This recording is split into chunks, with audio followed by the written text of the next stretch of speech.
Today is April the 21st, 2022.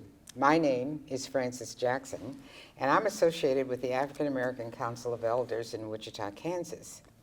And with me is a former representative, David Heineman, who is our videographer. That is part of the Kansas Oral History Project's collecting and examining the diversity of voices active in public policy making in the first quarter of the 20th and the 21st centuries. In these interviews, we learn about policy development through the eyes of those who were directly involved. Today, I have the honor to interview Eugene Anderson. Tell us what you did, what was your first position when you went to Topeka? I got my committee assignments, Yes. which was, I believe, was education, public health and welfare, Yes. and I believe state and federal affairs, and elections, I believe. So which of those committees did that really fit your concerns when you went to the state legislature? Which one really helped you do the work you thought you were sent to do? The Education Committee was always a challenge. The Yes. Federal and State Affairs Committee dealt with hot button issues, issues of What are hot button issues? liquor by the drink, Oh, yeah. pari-mutuel wagering, betting, dog racing, things like that. Right. Yeah, those issues that get people up in arms. Yeah, that challenges what they think are their ethics. Right. Or, their morals. So after you were there for a while, or in the beginning, you were elected to those committees. Let's just talk a little bit about how each of those committees made a difference to the constituency that sent you there. Education is very important to Wichita, Sedgwick County, as well as the state. And funding education, properly funding education has always been kind of a long, drawn-out process because there's so many parts have to come together.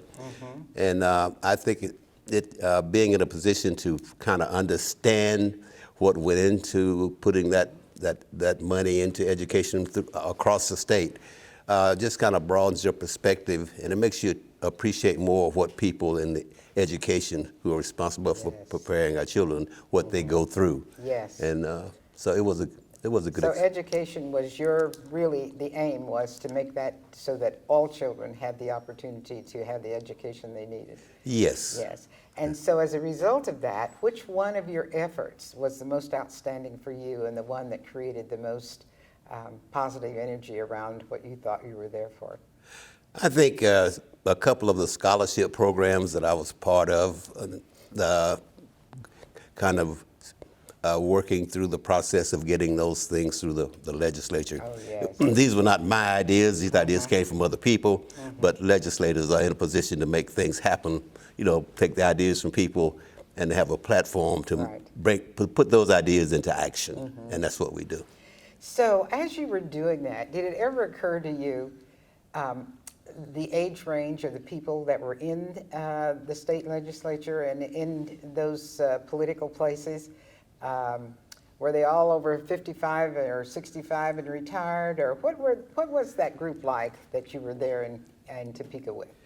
A lot of the legislators were older. Matter of fact, the year that I was elected, I think there were about 27 or 28 of the members of the legislature elected that year under 30 years of age. Oh my So goodness, that's astonishing in itself. That had never happened before. Yes. So, and believe me, it kind of took a few people by surprise because we were kind of a rebellious group. We're new at this. Is that called the Times word? and we're going to make things happen real fast, and everybody was going to see things our way. But it doesn't work like that. You have to build some friendships and trust. Yes. That's a big part of it. It's a big part. But some of the older legislators, they were kind of mentors, to a lot of us. And one in particular was the late Representative Clarence Love from Kansas City. And he told me, the first day he met me, he said, whatever you do, when a person from your district take the time to write you a letter, Yes. answer the letter. It might be a critical letter, but answer the letter.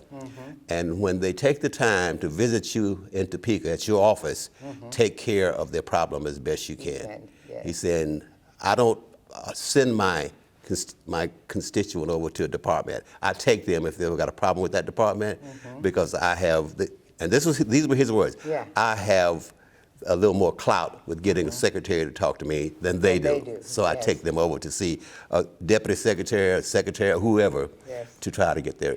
So what would you say to a young person that is thinking about some of the issues that are particularly affecting them and their ability to make a difference? Would you say run for office? And if you do, how would you guide them to do that? I would say get involved. Okay. Understand the process, what it takes to make, and I take an idea from this particular group or this particular individual and make something happen on a larger scale. Yes. When I first got involved in politics, I had worked in political campaigns. I put up yard signs for people, went to campaign events. I got to know people, and my thought then was I was not thinking about public office or becoming a candidate myself. And one day a friend of mine and I were talking, he said, you know, you're always involved in stuff, you keep up with everything, why don't you become a candidate? And I said, oh man, you know. And then believe it or not, I thought about it and he kept on me and I did. Good. And it was an interesting experience because I filed my petition. I did not pay a filing fee, and I went door to door, and that was very interesting. Believe me. And but it was a good experience, and you get to know people, you get to hear what they're thinking, and you get to talk to them. And so that sort of activity around how do I become a real part of this community and listen to some of the ideas and complaints started way before you got to Wichita. Yes. Tell us a little bit about how your life was before you came to Wichita that gave you the energy that sort of stirred you up to make this community part of the way you wanted to live your life. I think there were several things. You know, when I went to school, I grew up in Georgia. Yes. Of course, schools back then were not integrated. Right. And we had to learn, we had to know really, in our classes, especially what they call civics class. Yes. Now they call it government, but in my day it was called civics. We had to know all of the secretaries of the governor's cabinet, what they did, all of the departments. We had to know the members of our county commission, our city commission, by name and by district. And that fascinated me. Yes. You know, and I didn't realize then that was a seed planted to get me a little more interested when I. But and another thing, it was a policy of the high school from which I graduated. What was that high school? Douglas High School in Thomasville, Georgia, named after Frederick Douglass. Yes. But our teachers had a policy, if you were going to be 18 years of age by the time of the next election, you were required, in order to get your final grade, to go down and register to vote. Register to vote. That was going to be my last question. You got ahead. and that's when they still had the literacy test. Literacy, and what else? Well, the poll taxes, that was not on my generation. That was more like my parents and my grandparents. They had to pay poll taxes and pass a literacy test. Right. But I became a registered voter as a senior in high school about 4 months before I graduated. And you know, Georgia was the first state to have 18-year-old voting. Yes. Yes, and we took advantage of that. And it was an interesting experience going down to the courthouse and having all these people look at you, you know, a whole busload of us going in to register. But, well, wasn't it sort of a new sense of being, I want to say powerful, but it wasn't necessarily powerful. It was more like you have a vision of what could be more or better or could help your life be one that you really wanted to live. You know, that whole idea of there's more to life than just, what did we raise? Corn, cotton? Tobacco and peanuts. Yeah. Yeah. And then having a whole group of people sit there and decide whether or not you were capable, even after you'd follow the rules. How did that feel? You know, you had to be at your best. You did. And I realized that I had a lot of coaching, a lot of encouragement from my teachers, from people in the neighborhood who just kind of coached me. Yeah. Sometimes even dared me to do Dared things. you? but it was all a part of that village Yes. mentality that it takes a village to raise a it child. does. And I was part of that village. I mean, everybody knew everybody. If I acted up at school, my mother knew immediately because she worked at the school. Yes. And I couldn't do anything because my mother worked there, so everybody would run and tell my mom, that boy of yours is acting up. You said, please leave my name out of it, But, and I think being encouraged by other people, I do too. that you don't quit. You might take a break and rest, but you don't quit. So. And I'm thinking that more and more. I used to think, no, I'm retiring from this. But now that I look at it, it's a lifelong process. It is. This whole thing of how do I make this community better? Yeah. How do I get people to see that I'm concerned? And in what ways can I be helpful? And you have found so many ways to do that. And you have already inspired other people to do it too, which is part of that whole thing of how does this community operate and how do they make people feel included. And it seems like that was so natural for you. Tell me about a moment when you were really struggling with, how do I get these people to understand how important this is to my community? That's where building the trusting relationships, that's a big part of it. Because people who live on the other end of the state are not really familiar with the kind of issues that you have in an urban area. Right. So you have to build those relationships, just as I am not familiar with all of the things that they have in rural areas. So you have people that you have confidence in, people that you trust to help guide you through those things. Yes. Because legislators are not the smartest people in the world. Oh, I heard it. And what else? And what else? But we're in a position to make things happen. Yes, yes. So we take those ideas we get from other people, and we make things happen with their ideas. You weave it together. Yeah, and you listen to those things and you say, well, maybe some of this is good, all of it's not good, but there's another idea coming from another source. Maybe we can marry these things together and come up with a plan. And it's all about that communication. Yes. Isn't it? And I've noticed that when people close down and aren't willing to receive something different than what they think, that you come out with less than, because that doesn't broaden the base for being inclusive. So as a person who really tried hard to look at education, what are you most proud of about those moments when you were struggling to get education for everyone that was a high standard?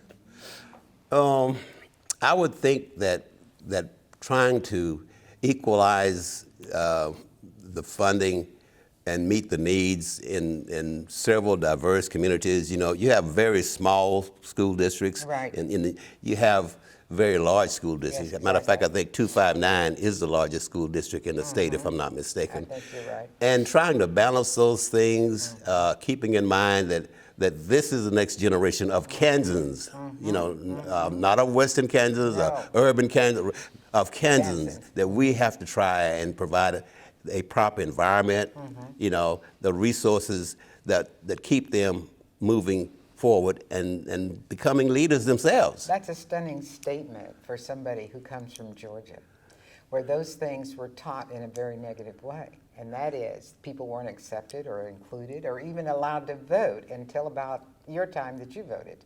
So to carry that positive thing to Kansas, to make Kansas your home, and to create some energy around how can we even make Kansas better.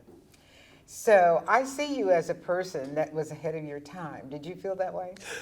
No, but I know I was outspoken as hell. That gets us there. And that gets attention. That gets attention, yes. Yes. But no, I've always thought that if you want to make a difference, go where differences are being made. Okay. And I've never been one to criticize people because they didn't do something. Maybe I didn't ask them to do anything. So, could be. But I've always tried to be a positive person, even when I'm on my worst day, and I've had a few of those bad days.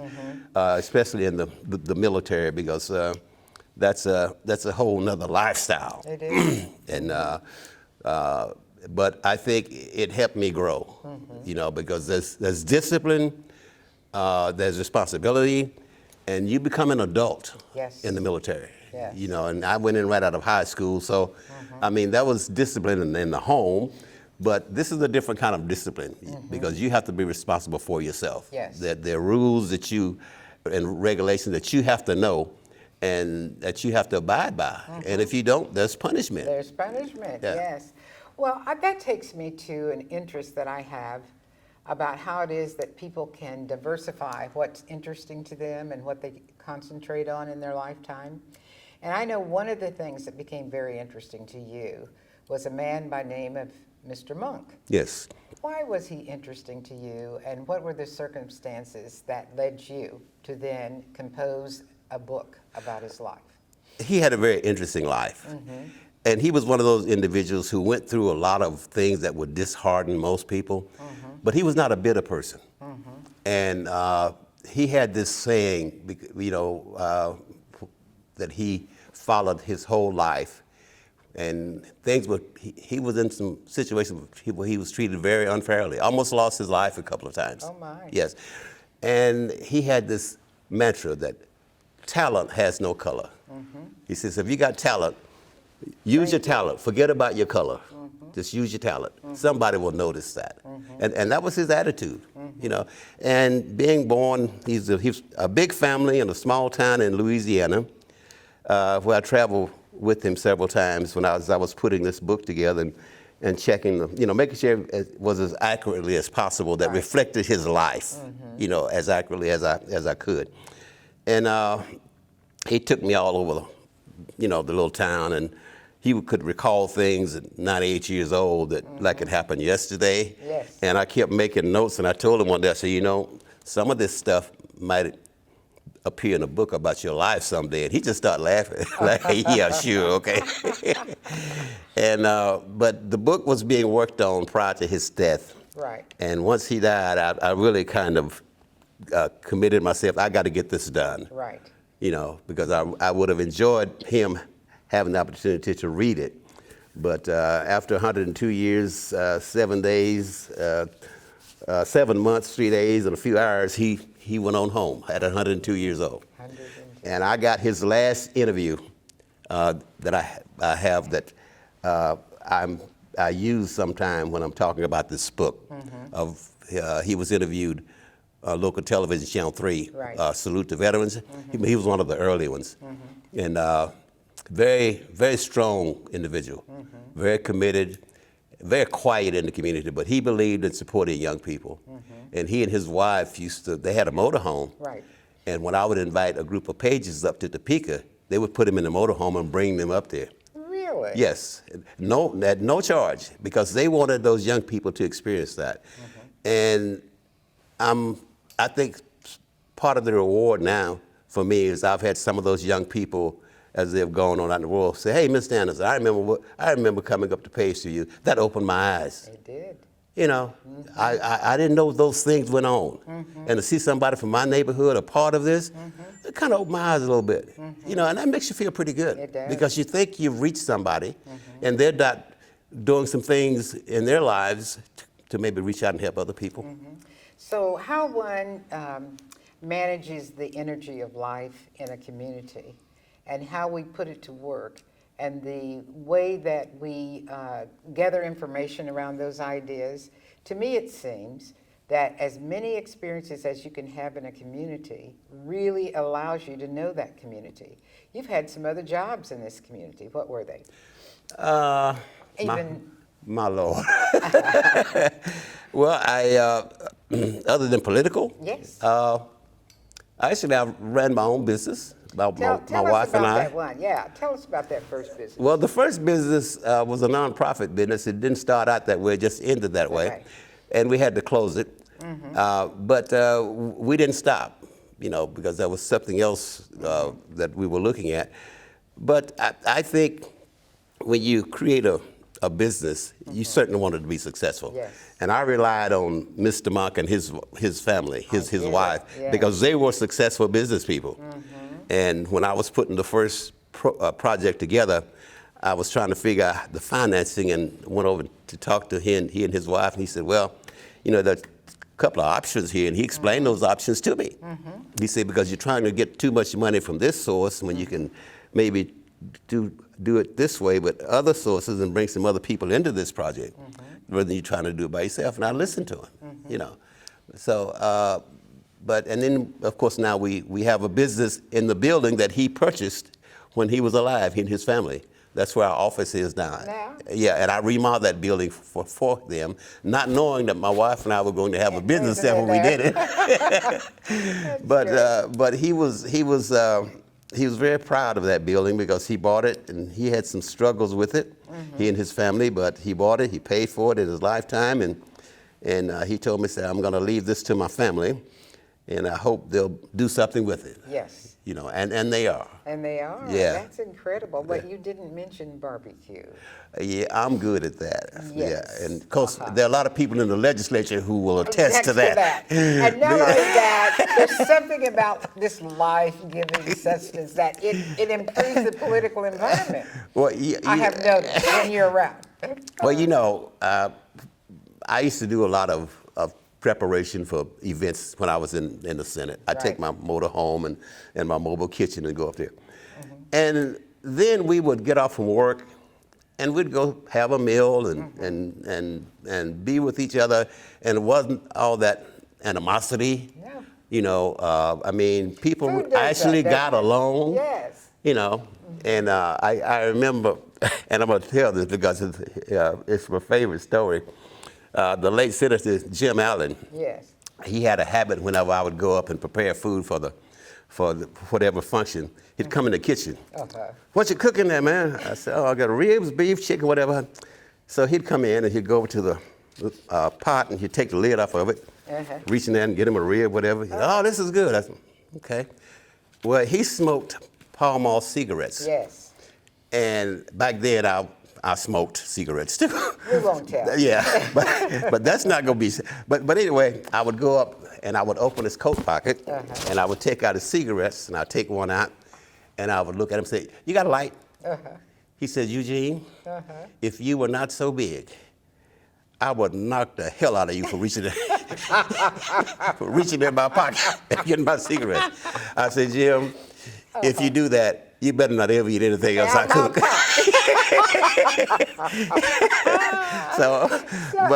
But it was those kind of things that kind of lighten the mood, you know, because you could do that with people because you had those friendships, you know, and that was very rewarding. Yeah. So I want to talk a little bit about those friendships. As you developed within the community of people that you were working with, how do you think that you could pass on to another generation of people interested in politics specifically, how they might operate in terms of getting people together around them and to improve their chances of being elected to office? I think as a candidate for any public office, being a good listener is an asset. I mean, I know we all like to express our point of views and sometimes we debate a little bit, but I think listening is a key.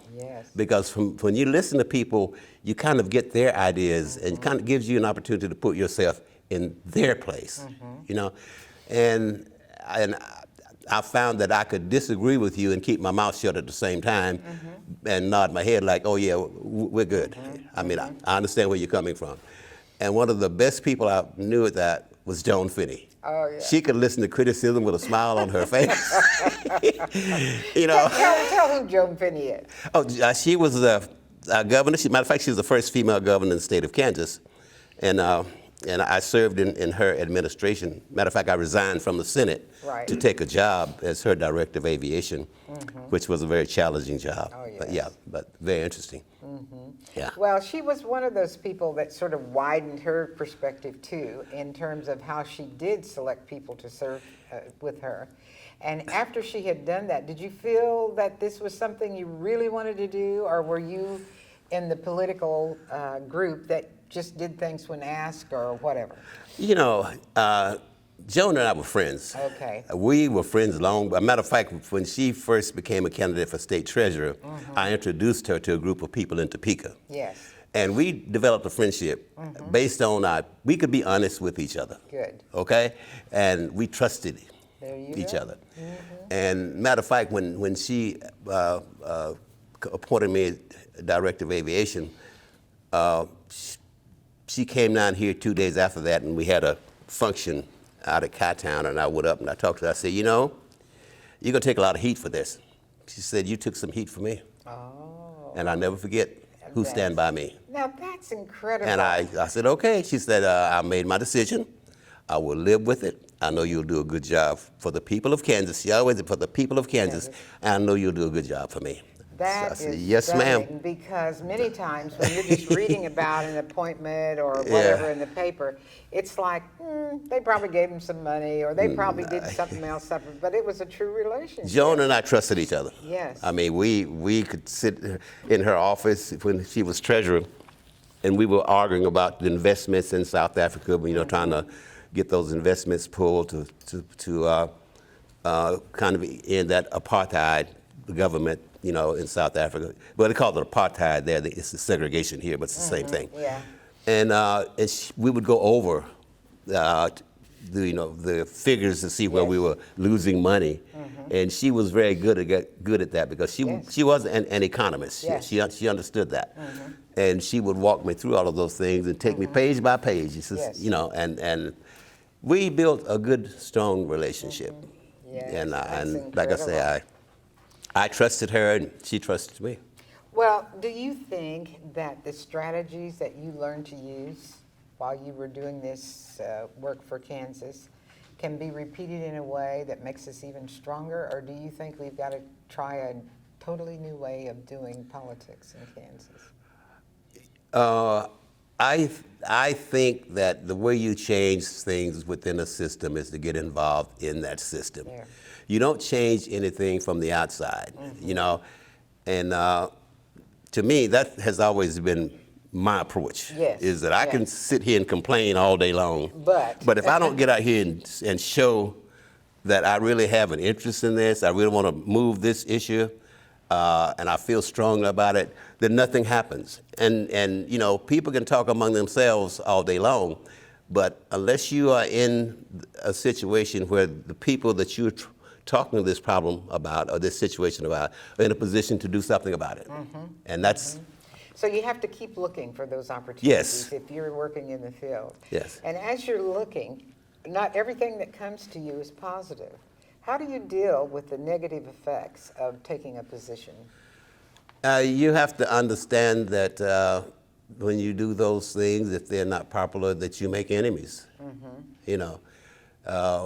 And you might also have some failures there along the way. I think a lot of people don't get involved in things because they're afraid to fail. Yes. That's not me. I mean, if I'll try it, and if it doesn't work, I might try it again. If not, I might go to another plan, but it will get done sooner or later. It might not be the whole loaf of bread, but it might be a slice or two. I'll take all the slices, okay. And that, you know, that was an old saying in the legislature. A lot of people say, well, I didn't get the whole loaf, but I got 3-4 slices. Yes. So I'm good with that. I'm working on it. Yeah. And the other thing that I have often thought about in terms of any state and their legislature, most of them don't last all year, and in our case, it's what, 3 months? And how do you manage just the home and family and all the travel and all the many ways that you have to make adjustments just to be effective? It's not easy, and you know, because you know, for that time that you're in the legislature, most legislators you have to maintain 2 households, one, you know, back in your district and one, you know, in Topeka. It's kind of hard on your family because your family make those same sacrifices. Yes. But then there are times that many of the things that I would go to, especially when I was traveling to, you know, events out of state, I would drive and take my children and my wife with me so they could go and be a part of these things. Yeah. And matter of fact, our oldest daughter, she would say, Daddy, I used to watch you the way you dealt with people, you know, and she said, that impressed me.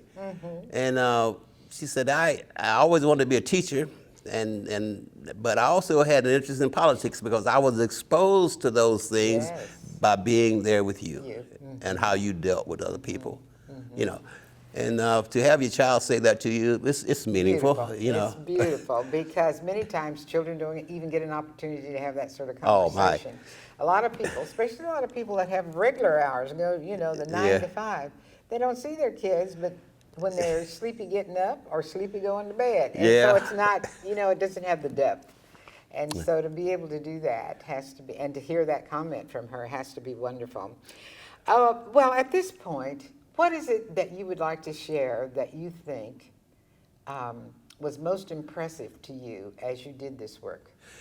That would be hard to take, but I think if I had to highlight anything, it would be when I served as Director of Aviation. Oh, yes. Because I got to work with industry, the aviation industry. I got to work with other aviation commissioners or directors from across the country. And I got to get my pilot's license. I learned to fly an airplane. Do tell. You mean you can become a legislator and learn to fly an airplane? No. No.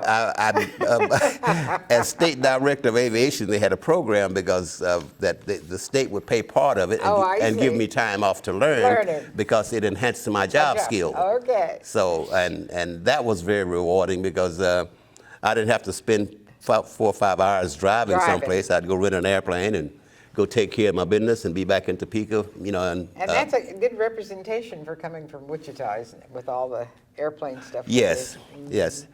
And it was very interesting because I worked with a lot of other people across the state who had an interest in aviation. And back when we were fighting to try and get the product liability thing changed because of a situation that had basically all the manufacturers had stopped making single-engine aircraft. Because if there was an accident, even though the plane could have been 25 years old, been modified 10 times, the manufacturer was still liable. Oh, my God. And we saw a need to try and help the industry change that. And the way that we did that, we got a lot of the other state directors together, and I pointed out to them all the money that our manufacturers in Kansas spent with their state. And once they saw that, they said, Money. And believe it or not, because they could get their own members of Congress on board, and finally that became law. When President Clinton signed that in... Were you there? No, wasn't my job to be there. It's my job to make it happen with the people that I work with, But once enough states got behind this, then it happened. Good. Congress passed it and the president signed it. Yeah. Yeah. Well, it's been a remarkable time, and I keep thinking about how people live their lives and what it means to people you don't even know. And when you were talking about children coming up to you and being happy to have had the experience in the state legislature, did you begin to feel like it was worth it for me and my family to have had this opportunity? Yes. And matter of fact, when we had the restaurant, all the pages that I had pictures of when they would come up to Topeka and they would take pictures with the governor. Yes. I put those pages on the wall of the restaurant, all around the restaurant. And some of those parents would come in, my kid up there. Another way of sharing an experience. You know what I'm saying? And it was good. And when I was trying to get pages to come up to Topeka, and I would always encourage the parents to take a day off and spend that day with your child, because I think both of you will learn something. And they did. Yeah. They told you that. Yeah. And I didn't always pick the brightest students. There was a couple of little bad ones that didn't act right. I wanted them to come because I say I'm going to reach these some kind of way. And a couple of them came up and said, "Man, all that goes on up there?